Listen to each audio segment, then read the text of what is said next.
Sahabat ODB, pembacaan Alkitab hari ini terambil dari Filipi pasal yang kedua ayat yang ke-6 sampai dengan ayat yang ke-11. Yang walaupun dalam rupa Allah, tidak menganggap kesetaraan dengan Allah itu sebagai milik yang harus dipertahankan, melainkan telah mengosongkan dirinya sendiri dan mengambil rupa seorang hamba, dan menjadi sama dengan manusia. Dan dalam keadaan sebagai manusia, Ia telah merendahkan dirinya dan taat sampai mati, bahkan sampai mati di kayu salib. Itulah sebabnya Allah sangat meninggikan Dia dan mengaruniakan kepadanya nama di atas segala nama, supaya dalam nama Yesus bertekuk lutut segala yang ada di langit dan yang ada di atas bumi dan yang ada di bawah bumi, dan segala lidah mengaku Yesus Kristus adalah Tuhan bagi kemuliaan Allah Bapa. Ayat Mas renungan hari ini terambil dari Filipi pasal yang kedua ayat yang ke-8. Dalam keadaan sebagai manusia, Yesus telah merendahkan dirinya dan taat sampai mati, bahkan sampai mati di kayu salib. Judul renungan kali ini, Hamba yang Sejati, ditulis oleh Glenn Packiam. Sahabat ODB, pada tahun 27 sebelum Masehi, seorang penguasa Romawi bernama Octavianus menghadapi Senat untuk menyerahkan kekuasaannya. Ia telah memenangi perang saudara, menjadi penguasa tunggal atas wilayah tersebut dan berfungsi layaknya kaisar. Namun dia tahu kekuasaan yang sedemikian besar dapat membuatnya dicurigai. Maka Octavianus melepaskan kekuasaannya di hadapan Senat dan bersumpah hanya akan menjadi pejabat biasa. Bagaimana respon Senat? Mereka justru menghormati Octavianus dengan mengenakan mahkota daun kepadanya dan menjulukinya sebagai abdi rakyat Romawi. Ia juga diberi gelar Agustus, berarti yang agung. Rasul Paulus menulis bagaimana Yesus mengosongkan dirinya dan mengambil rupa seorang hamba. Agustus tampaknya melakukan hal yang sama, atau benarkah demikian? Agustus hanya seolah-olah menyerahkan kekuasaannya.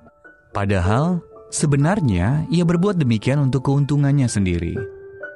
Sementara Yesus telah merendahkan dirinya dan taat sampai mati, bahkan sampai mati di kayu salib. Filipi pasal yang kedua ayat yang ke-8.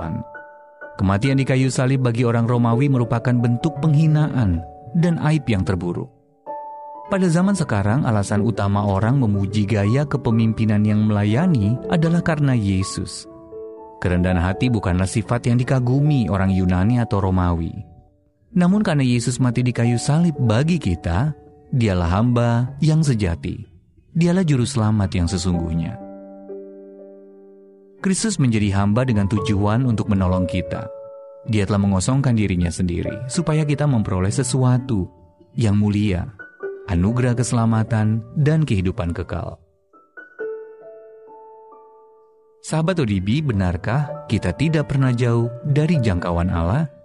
Apa artinya bagi Anda ketika Anda tahu bahwa Yesus adalah hamba sejati yang menderita dan mati untuk menyelamatkan Anda? Terima kasih Tuhan Yesus karena Engkau sudah menyerahkan nyawamu bagiku. Penghambaanmu bukanlah suatu pertunjukan belaka, melainkan bukti nyata dari kasih-Mu kepadaku. Penuhilah hatiku dengan kasih dan rasa syukur hari ini. Mari kita satukan hati kita berdoa. Bapa yang baik, pagi hari ini kami menaikkan pujian syukur. Kami berterima kasih kepadamu, karena Engkau telah memberkati kami kembali, melalui firman-Mu yang sudah kami baca dan yang telah kami renungkan bersama. Inilah kehidupan kami ya Tuhan, kami serahkan ke dalam tangan-Mu.